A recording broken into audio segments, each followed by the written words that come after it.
Bismillahirrahmanirrahim. Assalamualaikum warahmatullahi wabarakatuh. Selamat pagi, salam sehat, salam sejahtera untuk kita semua. Baik, ketemu lagi dengan saya Otik Sutik dari Prodi Kesmas Uni Pontianak.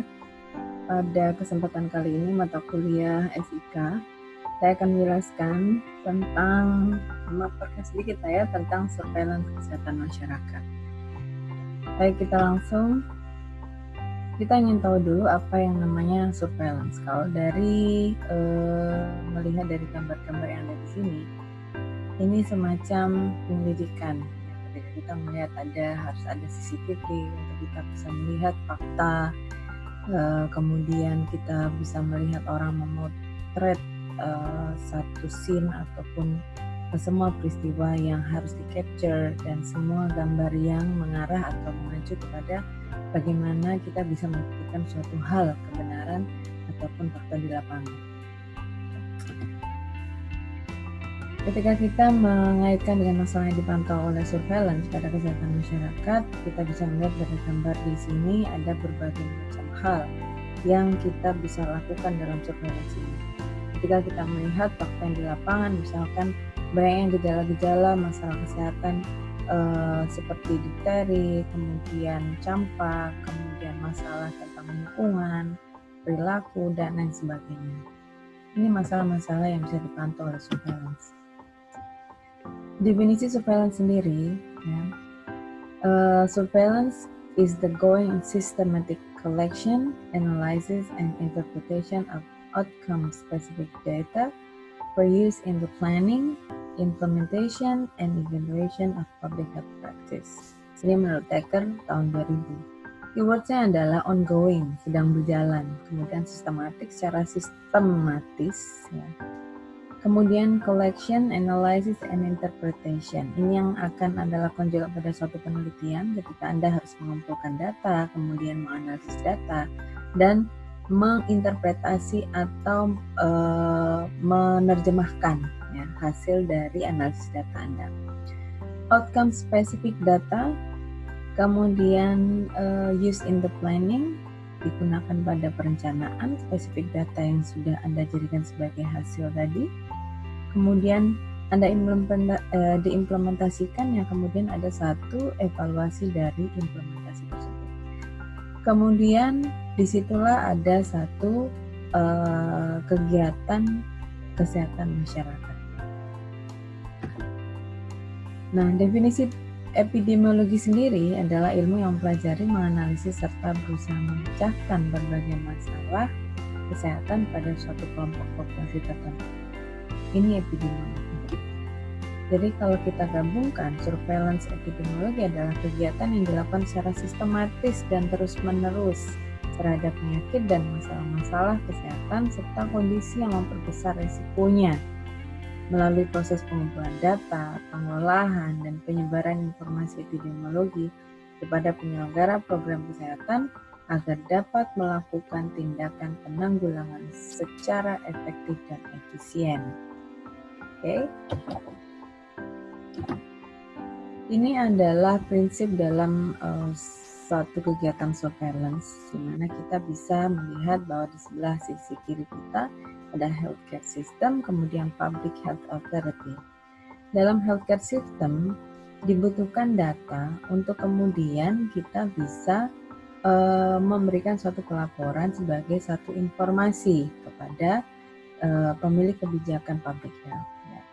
Kemudian dari informasi yang sudah didapatkan, ada satu proses analisis dan interpretasi dari hasil atau pengumpulan data yang kita sebut dengan informasi. Output dari analisis dan interpretasi data itu outcome-nya adalah satu informasi yang kemudian dijadikan sebagai satu keputusan, sehingga sebagai feedback dari keputusan tersebut adalah adanya aksi dalam penanggulangan, pencegahan, pemotif, dan lain sebagainya. Kemudian pada akhirnya kembali kita dapatkan data capaiannya seperti apa. Kita evaluasi apakah sudah maksimal ataukah belum. Itu adalah kegiatan surveillance.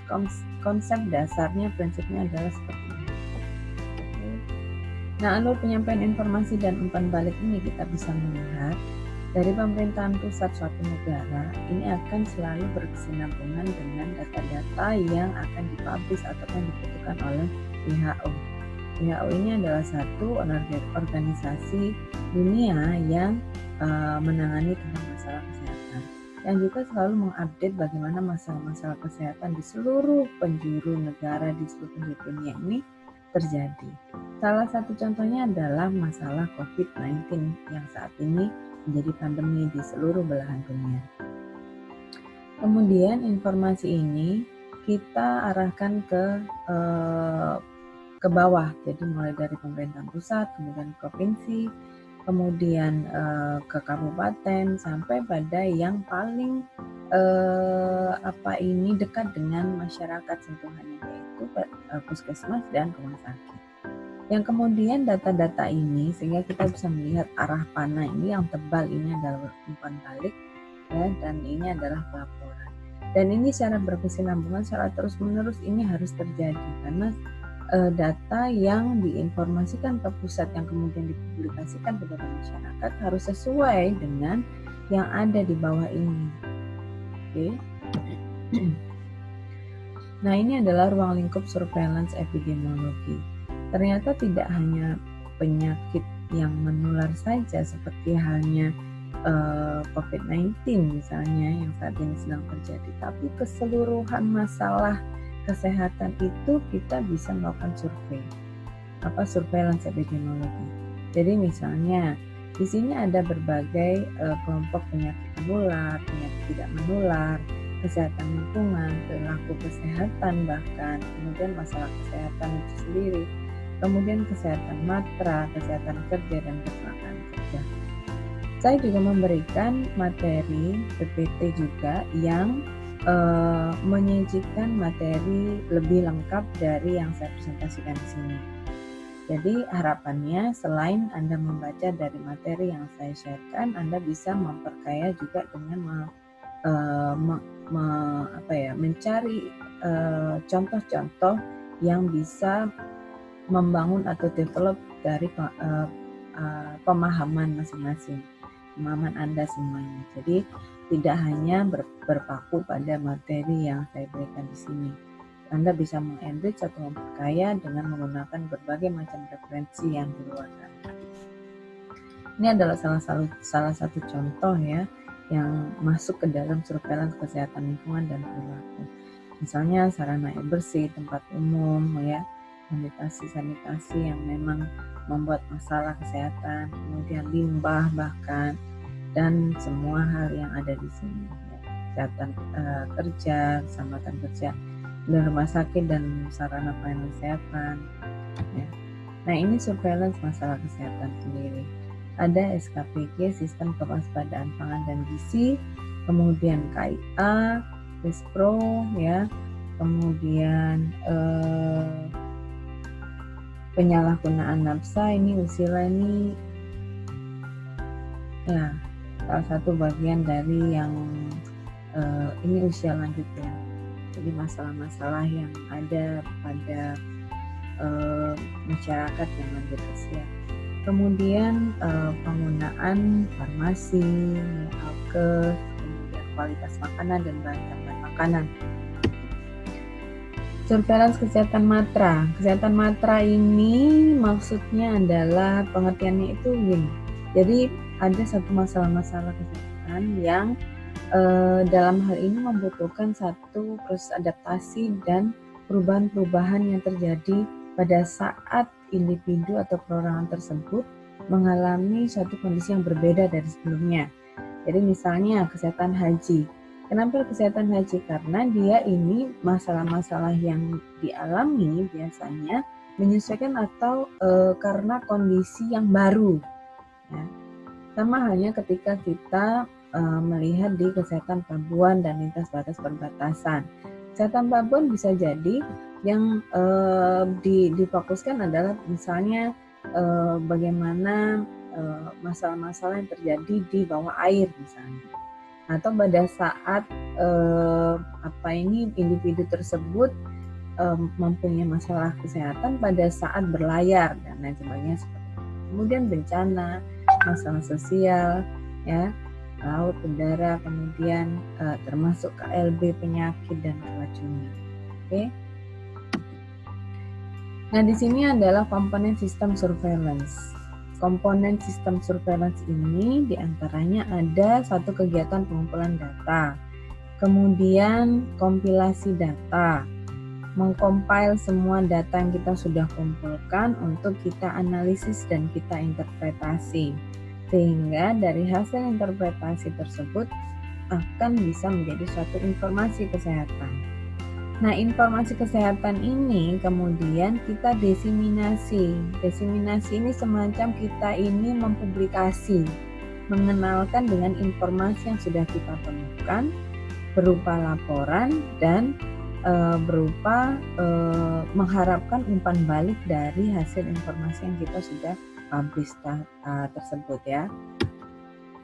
Nah, tujuan surveillance epidemiologi ini adalah mendapatkan informasi epidemiologi tentang masalah kesehatan yang meliputi gambaran masalah kesehatan menurut waktu, tempat, dan orang. Diketahuinya determinan, kemudian faktor risiko dan penyebab langsung terjadinya masalah kesehatan tersebut. Nah, ini tujuannya, sehingga kita bisa mengetahui penyebabnya, faktornya, faktor risikonya apa saja, dan termasuk gambaran bagaimana semacam mapping menurut waktu, tempat, dan orang.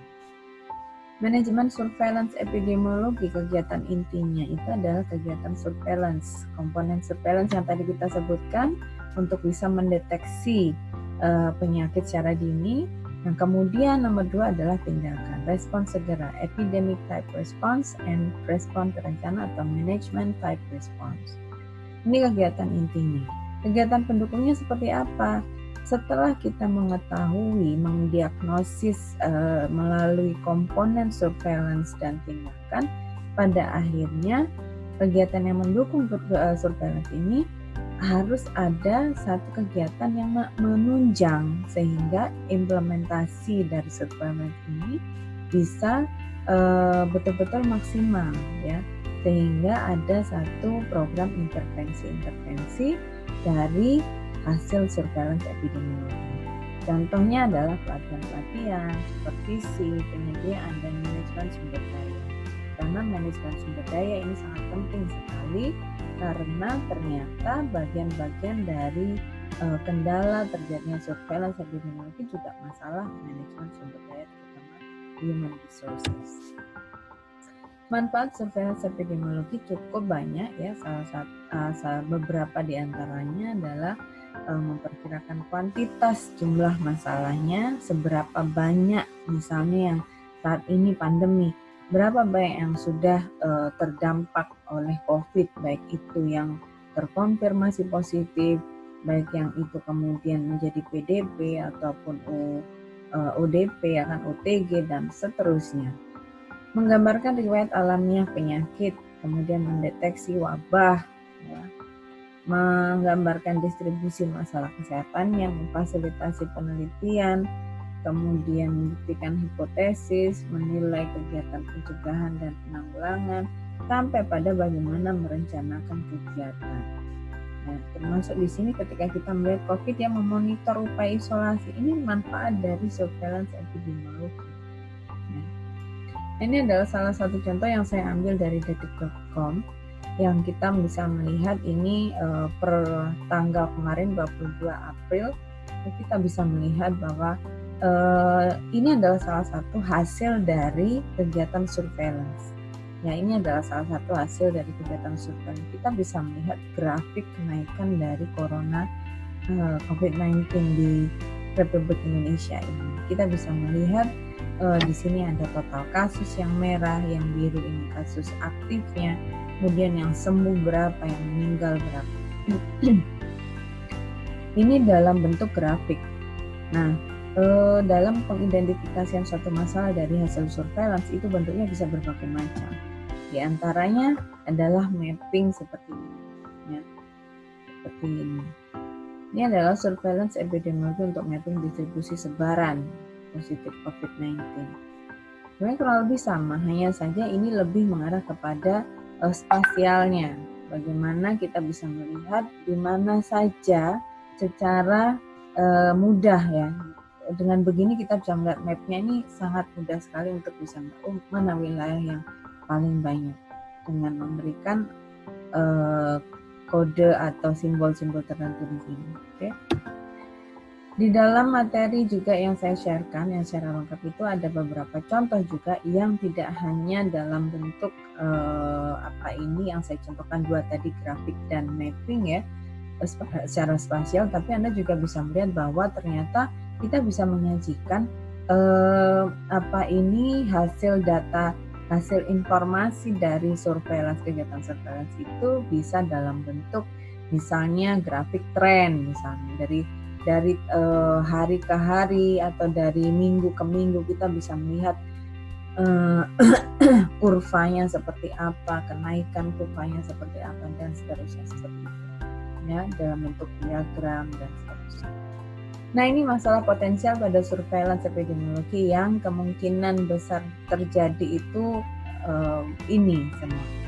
Jadi kita bisa melihat masalah-masalah, terutama kalau saya melihat di sini adalah keterbatasan sumber daya manusia ini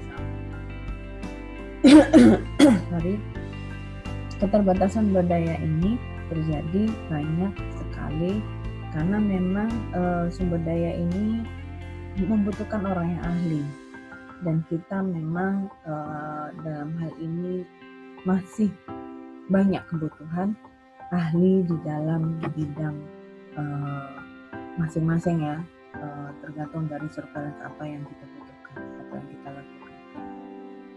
Jadi ini Anda bisa baca semuanya sampai pada politisasi masalah kesehatan. Banyak sekali yang ikut numpang dalam kegiatan-kegiatan surveillance, sehingga surveillance ini tidak bisa berjalan secara maksimal hanya karena kebutuhan atau kepentingan masing-masing pribadi. Baik.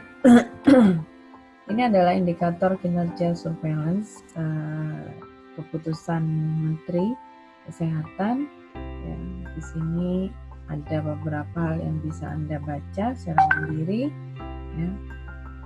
Ini terkait dengan bagaimana pemerintahan itu mempunyai kewajiban dalam memberikan kelengkapan pelaporan kepada Dinas Kesehatan. Strateginya untuk bisa memaksimalkan kegiatan surveillance adalah advokasi, pengembangan sistem, peningkatan mutu, peningkatan SDM, pengembangan timnya, jejaring, peningkatan surveillance itu sendiri, dan teknologi. Baik, saya rasa cukup sekian. Good luck everyone, stay safe, stay healthy, and stay at home. Semoga semuanya bisa membaca semua materi dan enrich, ya, memperkaya dari berbagai macam referensi, dan nantikan kuisnya. Oke, saya akhiri. Terima kasih. Assalamualaikum warahmatullahi wabarakatuh.